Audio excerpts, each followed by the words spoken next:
ultimamente, muitas pessoas que me procuram têm dito que estão se sentindo aflitas e fracas.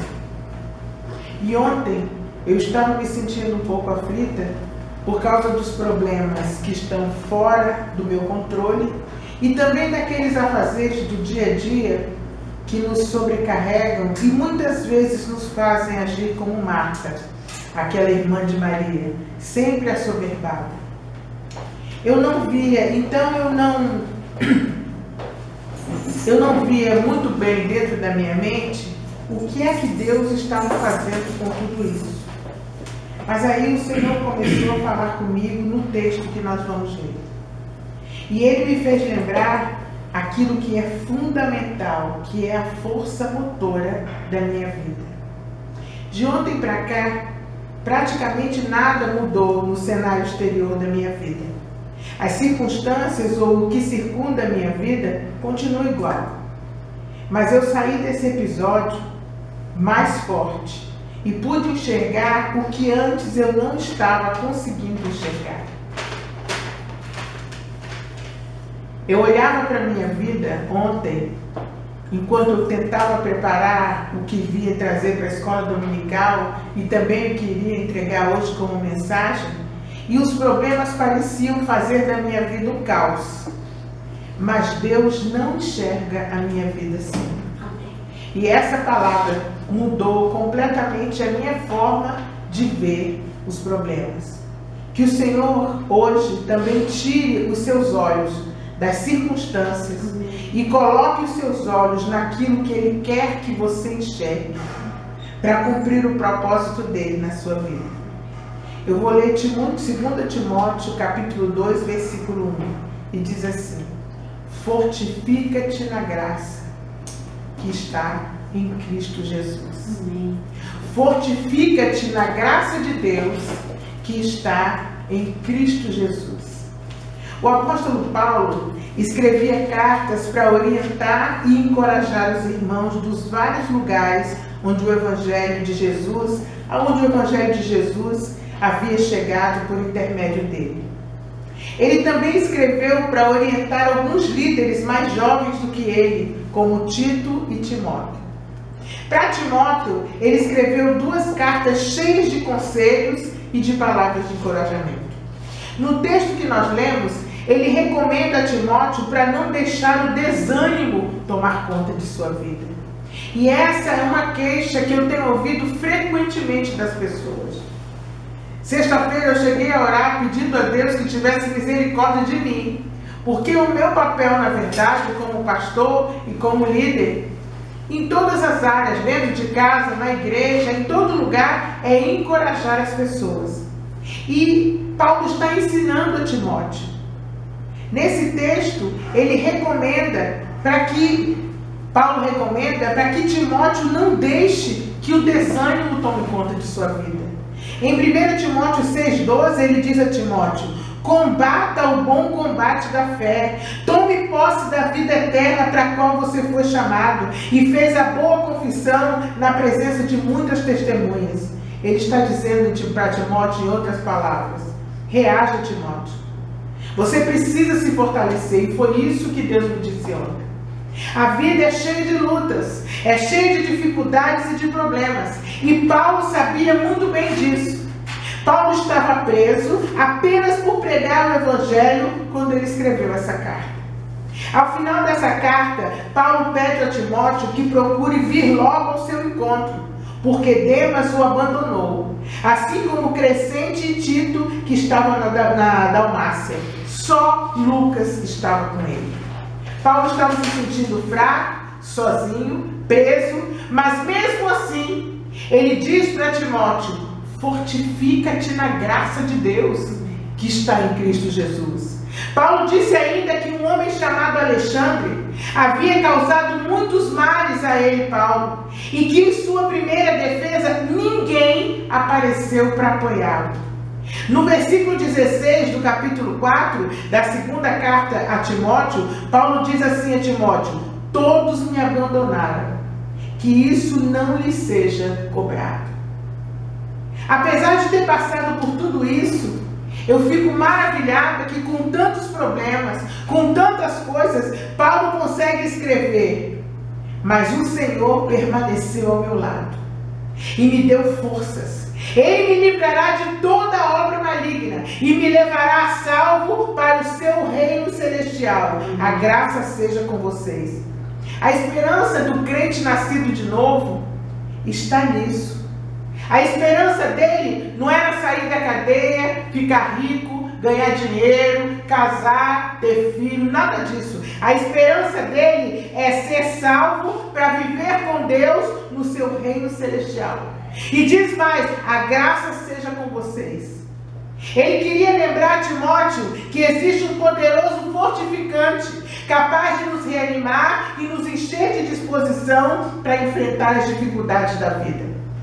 Ao encorajar Timóteo a buscar forças para enfrentar as dificuldades da vida, ele deixou uma boa dica sobre como a gente pode se fortalecer e enfrentar as dificuldades e viver bem a vida com Cristo. Ele disse: fortifica-te na graça de Deus que está em Cristo Jesus. Em nossos dias, quando alguém se sente abatido ou desanimado, mesmo os irmãos da igreja não sabem indicar esse poderoso fortificante recomendado por Paulo: a graça de Deus mediante Jesus Cristo. Tem gente que manda a pessoa buscar uma tal de força interior. Acredite em você mesmo, dizem eles.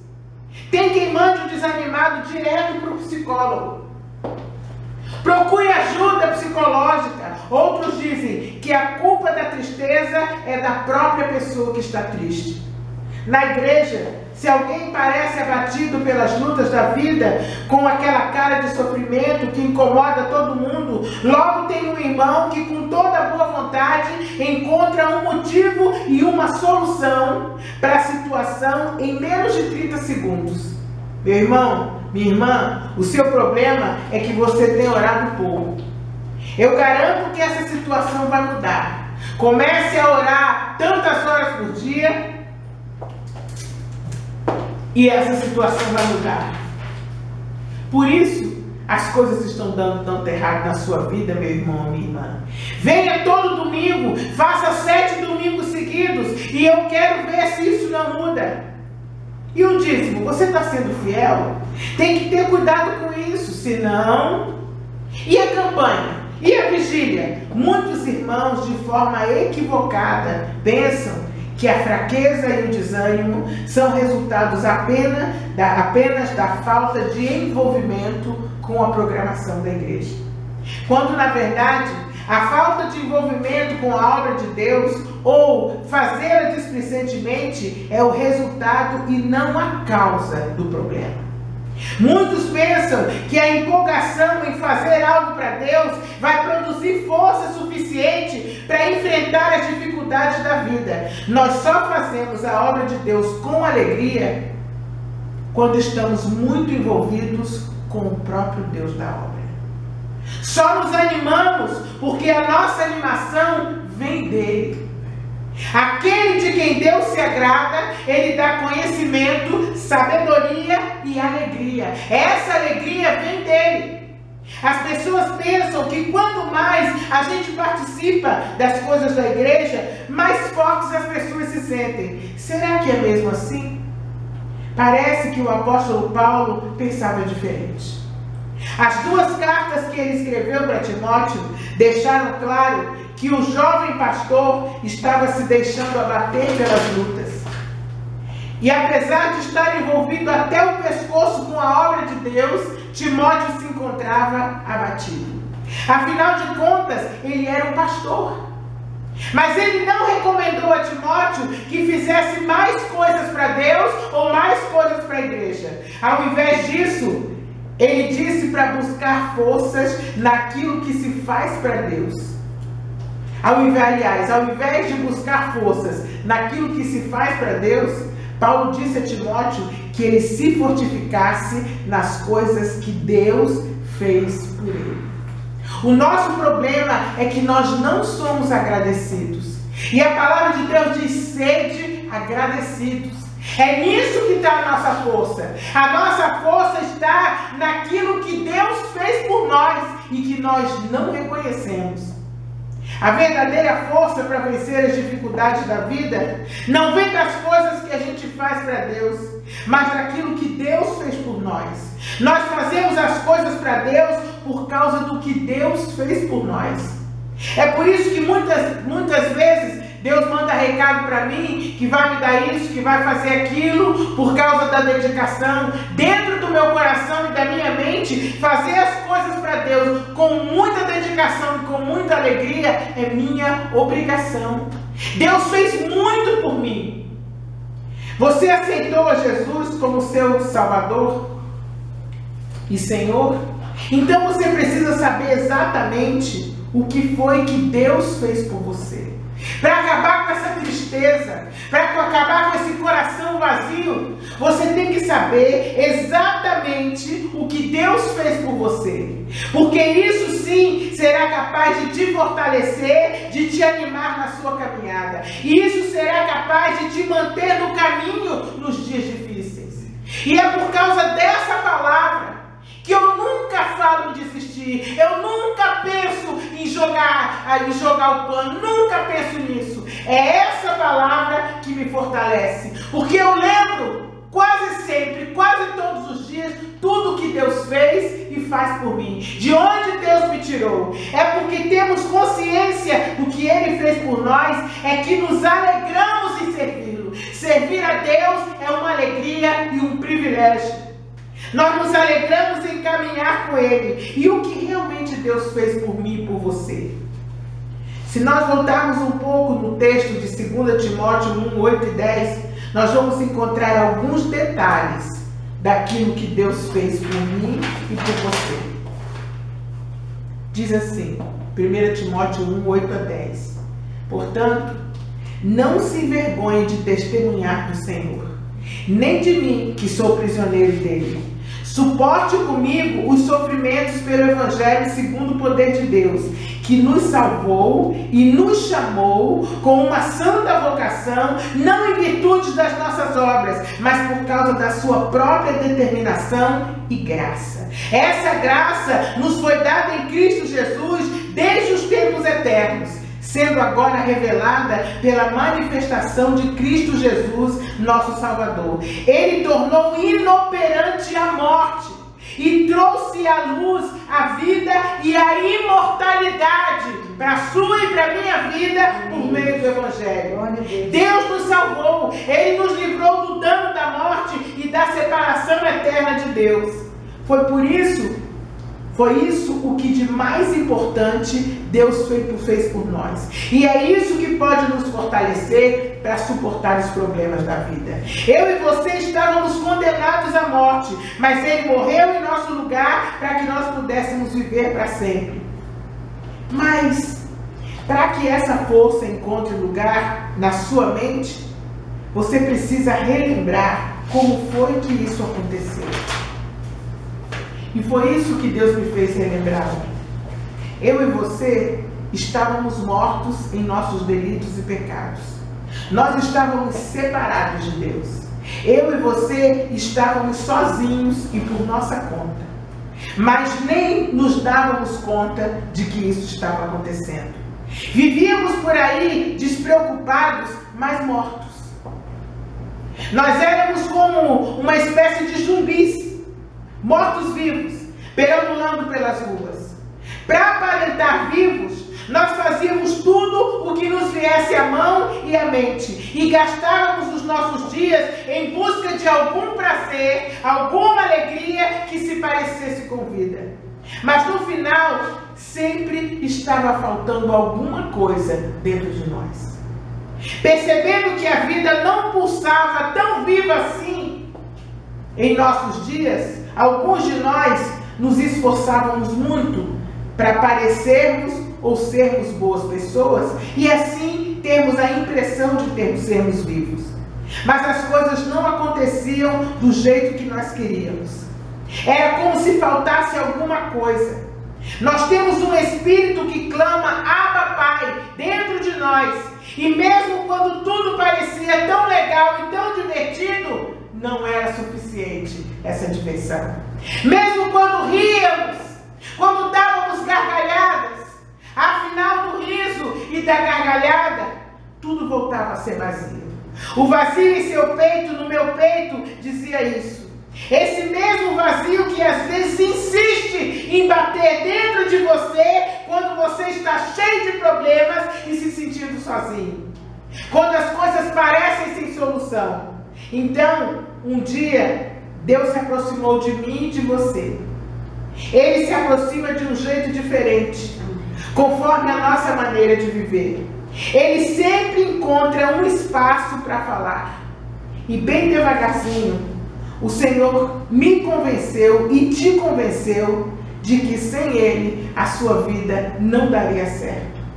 Sem Ele, você continuaria como um morto tentando parecer vivo.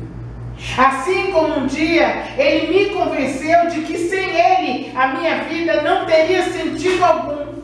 Ele também convenceu a você. Sem Ele, o meu e o seu destino seria terrivelmente ruim. Sem Ele, o final da minha e da sua vida não seria bom. Foi aí que Jesus foi apresentado a mim e a você. E a possibilidade de ter os meus pecados perdoados para sempre se tornou uma realidade. O Salmo 32, ele diz o que é ser feliz.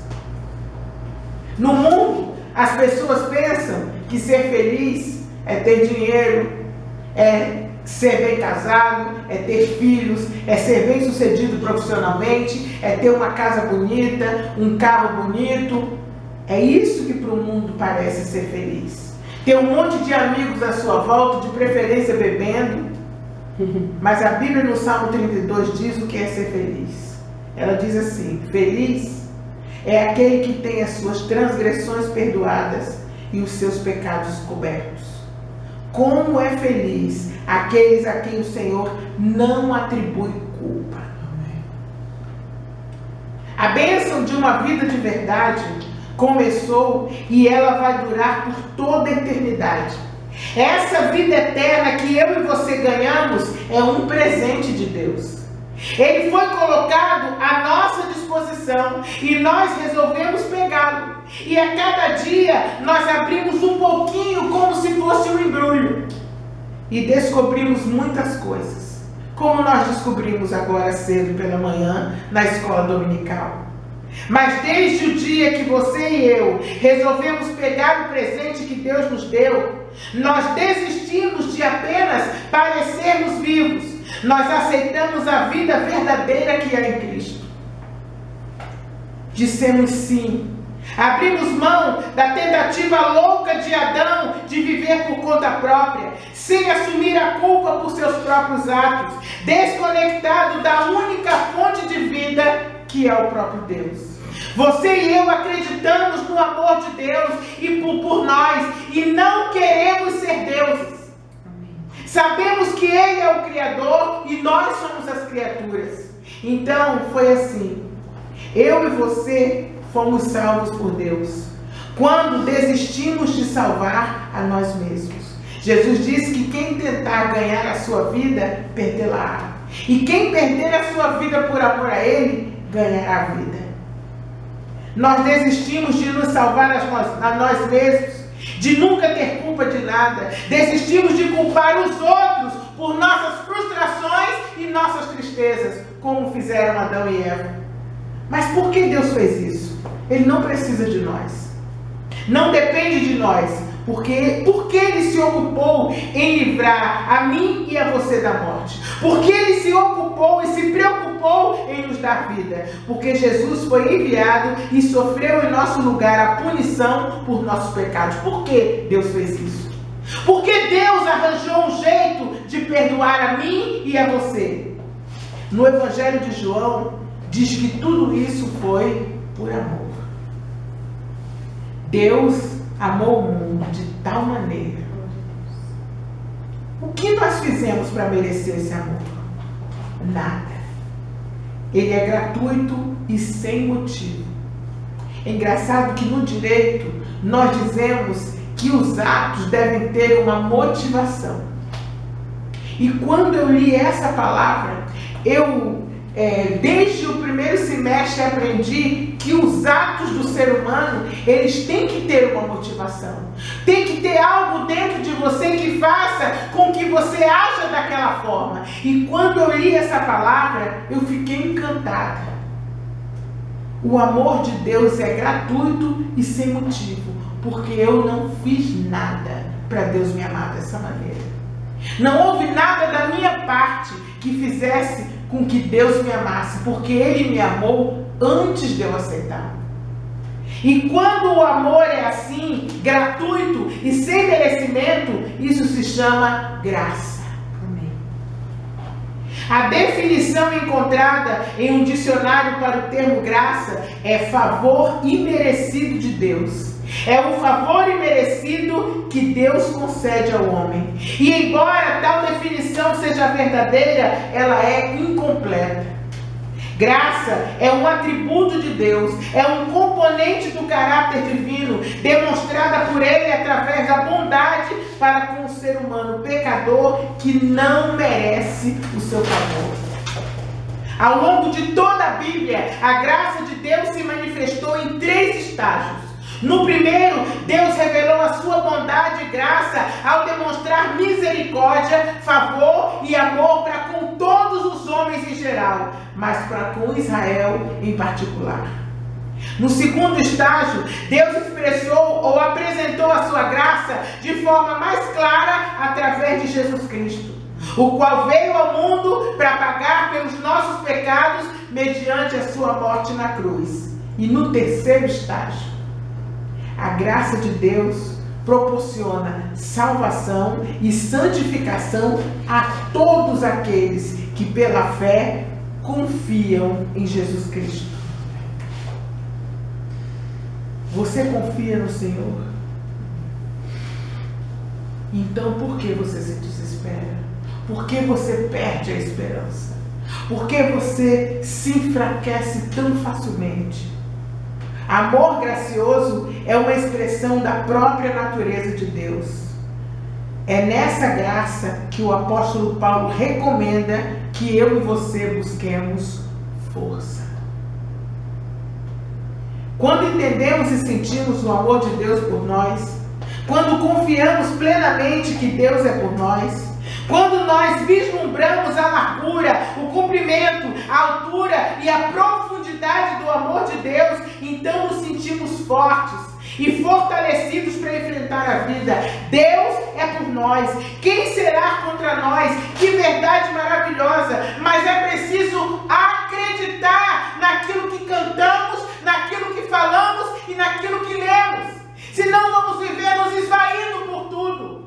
É por isso que precisamos crescer. Precisamos não apenas da cura do corpo, precisamos subir mais um degrau. Precisamos de cura para as nossas almas. Precisamos acreditar que somos amados, apreciados por Deus e pelas pessoas que Ele prepara para colocar em nossos caminhos como pontes. Precisamos ouvir Jesus nos chamar pelo nosso nome. Mas ao invés disso, muitas vezes ouvimos a voz do inimigo que diz que não prestamos para nada, que não vamos a lugar algum, que Deus não se importa conosco, que Deus nos abandonou, que nós estragamos tudo com as nossas próprias mãos, que é tarde demais para Deus fazer alguma coisa por nós, que não tem mais jeito. E aí nos sentimos coitadinhos. Então nos ocupamos em construir muros que nos impedem de enxergar o que Deus tem para nós lá do outro lado do muro. Muros que tapam a nossa visão. Então ficamos presos às circunstâncias como se elas fossem tudo o que teremos de Deus para sempre. E agimos então como se a graça de Deus não existisse, ou pior, que ela não nos alcançasse. E ainda tem mais. Paulo explica a Timóteo que tudo isso, a morte de Cristo por nós, a salvação, a eternidade com Deus, tudo isso foi providenciado por Deus antes dos tempos eternos. Isso quer dizer que antes de você existir, Deus já o amava. E Deus já havia estabelecido uma forma para resgatar você da morte e te dar vida. Esse amor gracioso que já existia antes dos tempos eternos se manifestou através de Cristo. Essa é a fonte de força que nós precisamos. Esse é o fortificante eficaz que anima a vida, que produz alegria, que enche a boca de riso e que ergue o abatido e o torna a vida uma aventura de fé. Quando estamos fortalecidos por esse amor gracioso, aí estamos prontos para irmos e fazermos a diferença na vida das pessoas à nossa volta. Trabalhar com a igreja, servir os outros. Aí nos enchemos de coragem e de alegria para servirmos a Deus. Abastecidos pela graça, estaremos prontos para os sofrimentos, prontos para as lutas e prontos para o serviço. Inverter a ordem, buscando força no serviço, só vai nos exaurir e nos cansar, chegando ao ponto de nos tornarmos vazios. Fortifica-te na graça que está em Cristo Jesus. Eu me arrisco a dizer que você, assim como eu, acostumou-se a buscar força em outros lugares e de outras formas. Eu também me arrisco a dizer que você muitas vezes já se frustrou e se decepcionou diversas vezes, tentando se fortificar em outras fontes. Você esperava que os seus líderes, que os seus pais, que os seus amigos, que tudo em você fosse capaz de te fortalecer. Mas aí você descobriu que ninguém consegue te fortalecer. Você também pode ter pensado que orações, vigílias, estudos, compromissos, jejuns, alguma vez não foram suficientes para que você se fortalecesse. Se você não tinha consciência da maravilhosa graça de Jesus, nada disso será suficiente para te tornar forte.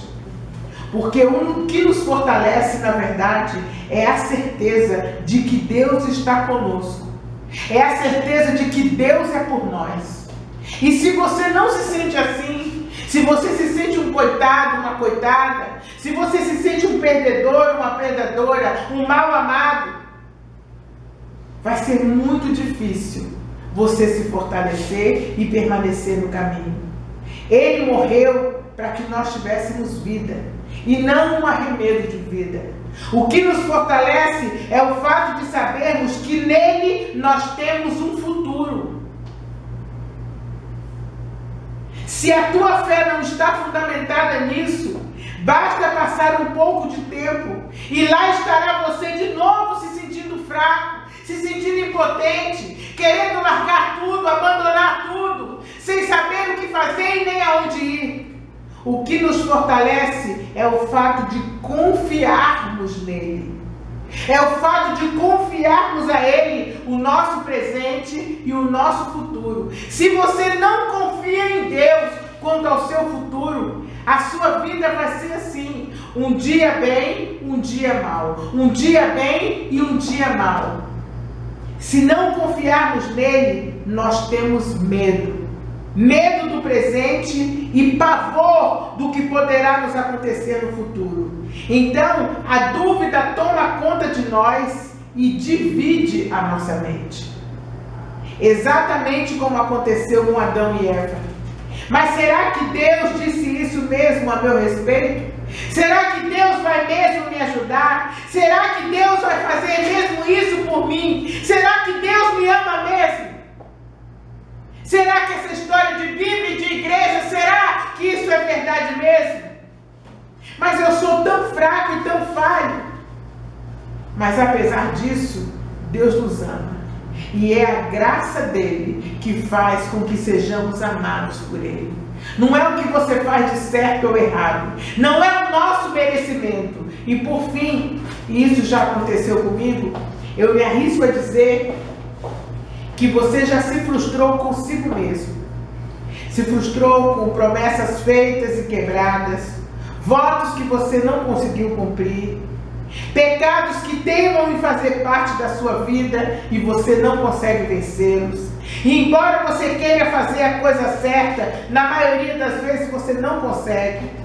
E eu espero que você descubra que essa tal força interior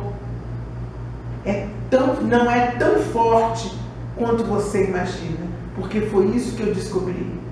Muita gente achava que eu tinha que buscar forças dentro de mim, uma força interior. Que tal parar de procurar fortificantes ineficazes e procurar força na única e verdadeira fonte de força, a graça de Deus que está em Cristo Jesus, o amor gracioso de Deus, e deixar que a maravilhosa graça salvadora do Pai encha o teu coração. Hoje é dia de abandonar todos os outros fortificantes e decidir buscar e olhar para Ele, a nossa fonte e força, e não se deixar abater pelas tribulações da vida. Não caminhamos sozinhos em meio às tribulações. Não caminhamos sozinhos em nossas dificuldades de vida. Caminhamos sob o olhar vigilante de quem nos ama. E se Ele nos ama, o que podemos esperar para o futuro? Veja o que está escrito em Jeremias. E foi isso que o Senhor me disse. E foi isso que mudou a minha forma de pensar e de olhar para todos os problemas. Diz assim, Jeremias 29:11. Porque eu bem sei os planos que estou projetando para você, diz o Senhor. São planos de paz e não de mal, para te dar um futuro e uma esperança. Aos seus olhos, parece que a bênção de Deus nunca chega na sua vida. Aos seus olhos, parece que Deus está demorando. Mas Deus não é como eu e você. Deus é confiável. 100% confiável. E se Ele diz aqui que os planos dele são planos de paz e não de mal, são de te dar um futuro e uma esperança, é porque isso é verdade. Que o Senhor nos abençoe. Jesus querido, muito obrigada por tua palavra, Senhor. Amém, Jesus. Obrigada pelo privilégio, Senhor, de trazê-la aqui para as pessoas. Obrigada pelo privilégio de te servir. Obrigada por tudo que o Senhor fez por mim, Senhor. Obrigada porque o Senhor me tirou de lá onde eu andava como uma viva morta, Senhor. Aleluia. Uma morta viva. Mas agora eu conheço a vida e a vida abundante que há em ti, Senhor. Obrigada por tua misericórdia em nome de Jesus.